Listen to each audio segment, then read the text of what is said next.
Prince Harry and wife Meghan Markle, they've just learned the hardest of lessons, which is, if you start a brawl, do not be surprised if you end up getting punched twice as hard.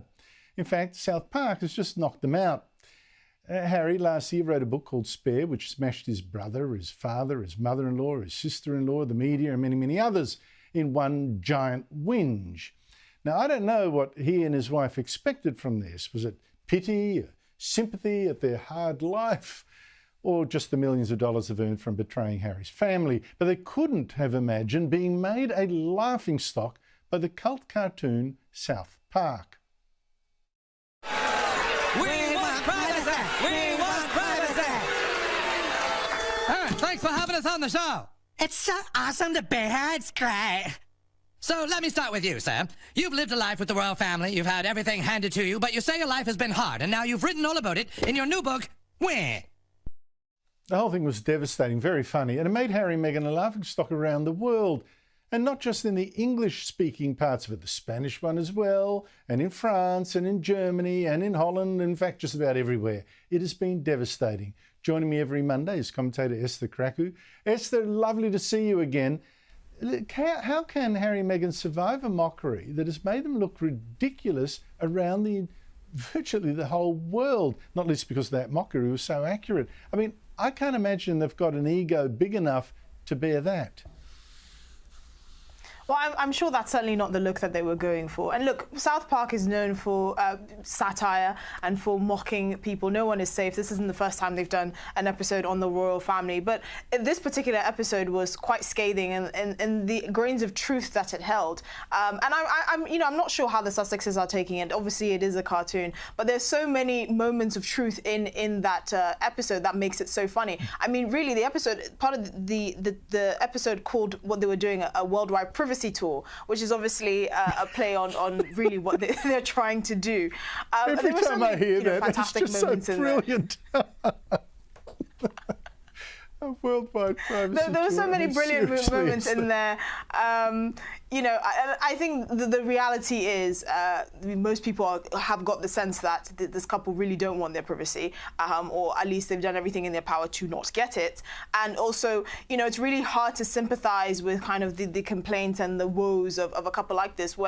Again, like the episode said, they're very wealthy. He's been handed everything he has on a platter. They're literal royals. They're living in a multi-million-pound house in Southern California. I mean, really, what grievances do you have that most people can relate with?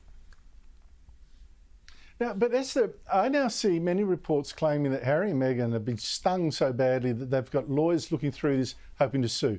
Look, frankly, I don't know if I can believe those reports at all. I've seen no hard evidence that this is the case. And for one reason I don't believe it, of course, is that it would make it even worse for them, wouldn't it, if they did sue? Absolutely, and I'm sure that they have more better things to spend the royalties that they're getting from that best-selling book to do. And the reality is, you can't sue a cartoon. It's satire. It is what it is. The South Park has done episodes on the royal family, on the royal wedding of Kate and William, for instance. So it's not something that they would be able to sue about. And I generally just don't believe it, really. So where do they go now? Well, you would think they would kind of fade into obscurity, at least one would hope, and actually just to see if there's any truth in the privacy that they were so, desperate for. But the reality is, Harry's book is just one of a multi-book deal. So unfortunately for most of your viewers, there are more to come. And I'm sure Meghan has some books in the works as well. And they're going to try and continue their goodwill tour while sprinkling in their criticisms of the royal family at every given moment. They're not going away anytime soon, that's for sure. Well, may I suggest the cookbook? I think the whinging side of things has just gone belly up for them. It was interesting. One last thing is the global warming guru Greta Thunberg has published a massive book. I mean, honestly, if you dropped it, it'd be a health hazard to any children in your house. It's warning that global warming could destroy us and we must cut our emissions. I noted that you weren't impressed. Why is that? Well, The reality is that book was printed using paper. They claimed it was recycled paper, but it's still paper that was gotten from cutting down trees. And, you know, just ignoring that side of it, the ink is not environmentally friendly that was used to print the paper. You know, the paper has to be delivered, and I don't think they're going to be using carrier pigeons to deliver the books from point A to B. Obviously, they're going to use a logistics network and fossil fuels, cars, all of that. But I think what saddens me is the fact that clearly Greta Thunberg is someone that has been taken advantage of. She is being used as a mouthpiece by people that perfectly well understand that you would look like a very horrible person for shouting down a passionate, you know, autistic teenager. I've often made the point that if you got a carbon copy of Greta Thunberg in another person, but they were advocating for the use of fossil fuels, somehow I believe they wouldn't have as much popularity or as reach as Greta Thunberg does.